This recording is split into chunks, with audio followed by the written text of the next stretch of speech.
When I heard Joel Howell speak at a recent dinner of the University of Michigan Musical Society and Health System, it was clear that Joel got it.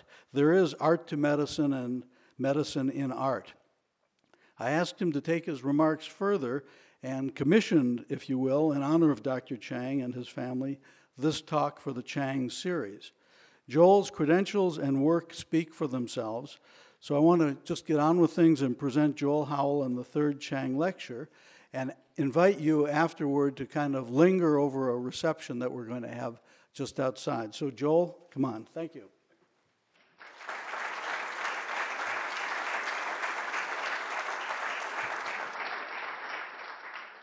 Thanks very much, David, and thanks to everybody for coming out on a beautiful afternoon. So welcome to everybody. Welcome to artists and musicians and patients and doctors and really all of us, because all of us, we're either current or future patients, and so the idea that art and medicine has something to do with each other is something that I think has very wide and broad applicability. We're here to spend a few minutes thinking about the relationship between art and medicine. These are two fields that have clearly had a close association. Certainly, if we look around at art museums and go to concerts, we see many, many physicians there. We see many, many healthcare providers, nurses, and such like. And why not? We all lead busy lives. We go and we experience some wonderful relaxation, listening to music, looking at great art, hearing a gripping drama. We go home, we get a good night's sleep, and the next morning we get back to work. And if that was all there was to art and medicine, then I think it would already be extremely valuable. But I'd like to suggest that there's more. I'd like to suggest that the arts can help healthcare providers practice better healthcare. Now, I interpret the word the arts broadly, and we'll be talking here about the visual, the dramatic, and the musical arts. The image on this slide is the Orchid Pavilion Gathering. It's right now sitting in the Chang Gallery at the University of Michigan Museum of Art, and I'm going to have a great deal more to say about it later on in this lecture. Let's think about why the arts can help us practice better medicine. Let's start by observing that healthcare is not just facts and biological pathways and diagnoses and innovative therapies. It's about human beings. Now, that's obvious to us graybeards, and I think if you say it flat out, it's obvious to everybody that medicine is about human beings. But I'd like to suggest that it's not always obvious. It's not obvious to trainees who are busy trying to learn tons and tons and tons of facts. And it may become less obvious to fully trained physicians who get swept up in the wonders of new therapeutics, as well as the workadays of pressures of modern practice, as the pressures coming from all sides seem to leave little time for reflection, or in fact, little time at all. But I would suggest that the arts help us make contact with patients, real contact. Back in the dark ages of only a few decades ago, physicians used to go to the bedside and take histories and examine patients. And nowadays, everything is, well, I'm willing to guess that if we went upstairs right now and took a poll of physicians that are sitting right now at the university hospital, that over half of them are going to be sitting in front of computer screens.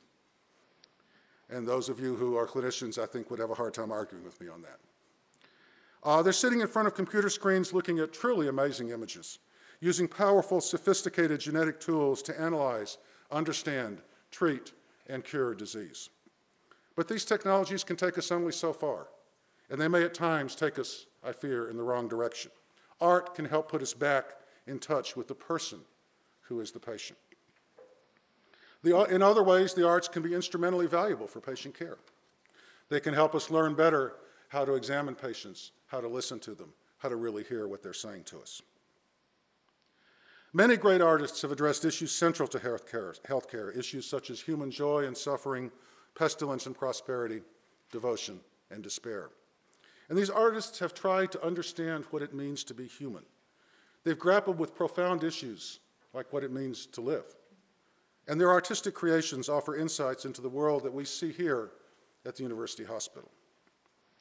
In so doing, they can help us grapple with questions we find difficult to ask. Who among us really wants to ponder what it means to be in pain? Wants to be flummoxed by the seemingly inexorable contradictions of a clinical dilemma? Wants to contemplate one's own disability, demise, and death? Yet, if we can do so, we will be better physicians. And one way to deal with such sensitive topics is by listening to appropriate plays, thinking about the visual arts, or truly hearing music. In a moment, I'll turn to some very specific examples of how appreciating the arts can help caregivers do their job better. But let me make clear what I'm not doing. I'm not looking to find examples of medicine in art, although such examples abound. This is a painting from the Robert Thom series, Great Moments in Medicine, that's sitting right out here in the lobby outside the auditorium. Nor am I going to talk about the very real therapeutic effects that arts have on patients, as supplied here by Elaine Sims and her wonderful Gifts of Art program. Rather, I want to ask when and how the arts, going to an art gallery, listening to a concert, can help us take care of patients. In order to help us choose from a wide range of possibilities, I'm going to focus on three specific themes. First, I'm going to look at arts and the emotions, specifically pain. Second, I'm going to look at arts as helping us to come to grips with the inherent and inescapable contradictions that are part of our workaday life. Third, I'm going to see how the arts can help us appreciate personhood as manifest in the life cycle, particularly disability and death. Simply put, the arts can provide insight into life and medical practice that may be unavailable through other means. I've opted to touch lightly on many examples in order to demonstrate the wide applicability of this thesis. These are perforce very brief glimpses of each piece of art, and I hope that you will go out and spend more time with some of the arts that we're spending a brief amount of time with today. There are lots and lots of possible examples. There are whole genres of art that I'm not even touching. I make no claim these are the best. I haven't done a systematic review.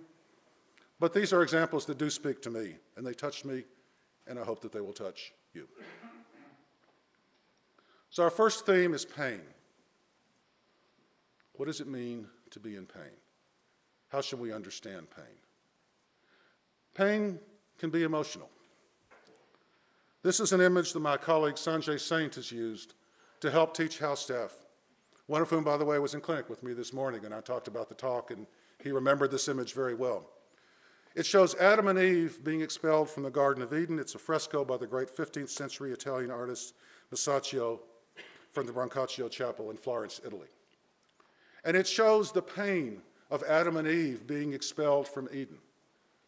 And looking at it, you can start to understand the pain of a young couple here today in Ann Arbor, one of whom has just been told that they have inoperable pancreatic cancer and will die. And that's a pain that our house staff have by and large not experienced. But by looking at a work of art such as this, I think it can help us understand a little bit better what that pain is like and help us understand how to deal with our patients.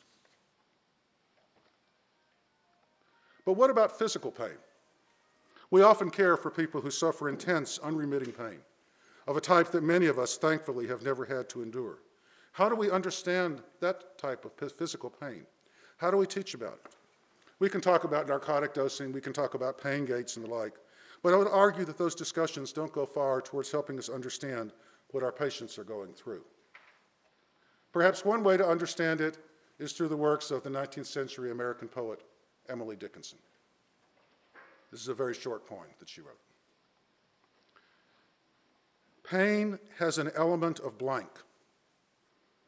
It cannot recollect when it began or if there was a time when it was not. It has no future but itself. Its infinite realms contain its past, enlightened to perceive new periods of pain. So Dickinson sees severe pain as being timeless, irresistibly dominant, destroying the memory of ever having experienced anything but pain. The past consists only of pain. The future pretends only continued and unrelenting pain. In this sort of lives, we ourselves, our whole existence is wrapped up in the pain. It displaces everything. It displaces identity. The pain, in other words, has an element of blank. Its ineffable nature is hard, perhaps impossible, to capture in words. Our patients in pain can't do so. They're in too much pain. They can't tell us what it's like. Emily Dickinson can and did. And I think that thinking about this poem can help us understand what our patients are going through when they experience severe pain. But maybe maybe this is taking us in the wrong direction.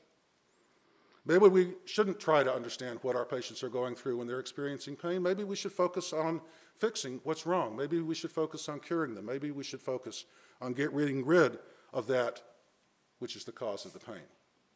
Now, asking this question shifts the gaze in a very important way because it shifts us from asking about how our patients experience pain, but how we experience our patients' pain. Interestingly, almost the opposite of the scientific method, which tends to take the observer out of the analytic frame and putting the observer into the analytic frame. When do we hear pain, and when do we ignore it, and what are the consequences? This tension has been powerfully explored by Ernest Hemingway, shown here as a young man. Hemingway was born 110 years ago, almost exactly today, actually July 21st. He spent almost all of his first 20 summers on Lake Walloon up in northern Michigan, near the site of the present-day Camp Michigania. And he wrote a series of stories about his time up there called the Nick Adams stories. I'd like to tell you about one. It's called Indian Camp. As the story starts, Nick is called with his father is a physician, to go over to the Indian camp to do a cesarean section on a young woman who is in labor. Doing a cesarean section in those days was a radical, innovative, new surgical procedure. They go into the cabin. In the upper bunk was her husband. He had cut his foot very badly with an axe 3 days before. He was smoking a pipe. The room smelled very bad. Just then the woman cried out, "Oh, Daddy, can't you give her something to make her stop screaming?" asked Nick.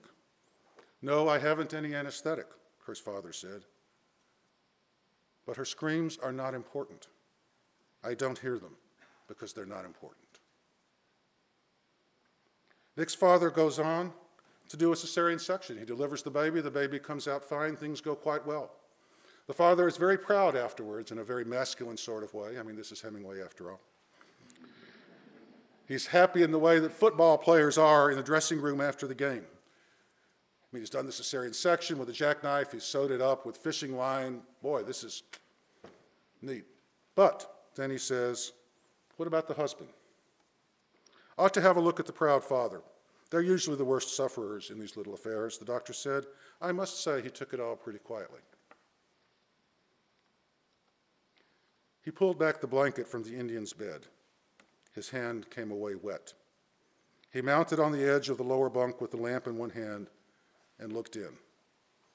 The Indian lay with his face toward the wall. His throat had been cut from ear to ear. So the husband had killed himself. Why? We don't really know. He didn't understand what was going on. Perhaps he thought that Nick's father had come and murdered his wife. He didn't understand what was happening. But at the root cause, I think that the reason that the husband killed himself is because he felt helpless because he heard his wife's screams and he could do nothing about them. While Nick's dad didn't hear the screams because they're not important. For the father, they were not only important, they were everything. The point of this story, it's an extremely powerful story. It's only 4 pages long, and I encourage you to go out and read it, is that the arts can help us understand pain that we have not ourselves felt, as well as encourage us to think critically about how we react to the pains of our patients, when we hear their screams, when we choose to ignore them, and what the consequences of those decisions may be.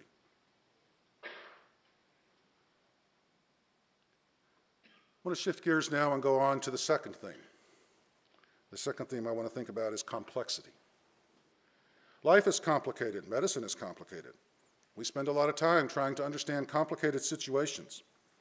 But when we do so, we run the risk of trying to oversimplify. We may miss the most important points of that which we are trying to study. I think the works of art